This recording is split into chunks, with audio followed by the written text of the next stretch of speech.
2 semaines après son élection à la tête de la Fédération algérienne de football jeudi 15 avril, Sharaf Eddine Amara est déjà à pied d'œuvre. Le nouveau locataire de Deli Brahim a participé mardi 27 avril au tirage au sort de la Coupe arabe des Nations qui se déroulera au Qatar au mois de décembre 2021.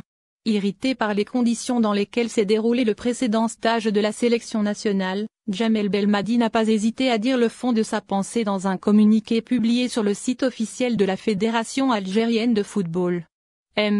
Belmadi estime que ce stage s'est déroulé dans des conditions chaotiques ne lui permettant pas d'être dans des positions et dans des dispositions à même de mener à bien ses missions d'entraîneur. Cela a même perturbé sérieusement les joueurs, ce qui est inadmissible à l'échelle d'une sélection, avait, alors, écrit la FAF dans son communiqué, le 9 avril dernier. Suite à ce coup de gueule, plusieurs sources donnaient Djamel Belmadi partant.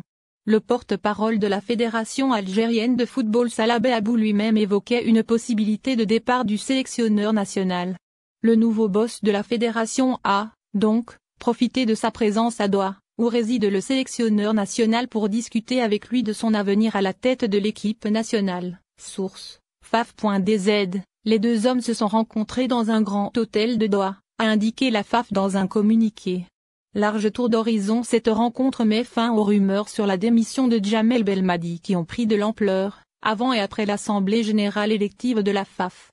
Durant cette rencontre, les deux hommes ont fait un large tour d'horizon sur les objectifs de la fédération et de l'équipe nationale, comme ils ont fait le point sur plusieurs sujets d'actualité, notamment la préparation des 2 prochains matchs des éliminatoires de la Coupe du Monde Qatar 2022 prévus début juin face à Djibouti et au Burkina Faso, ajoute le communiqué de la FAF, qui a publié 3 photos de la rencontre, montrant Amara souriant, aux côtés de Belmadi.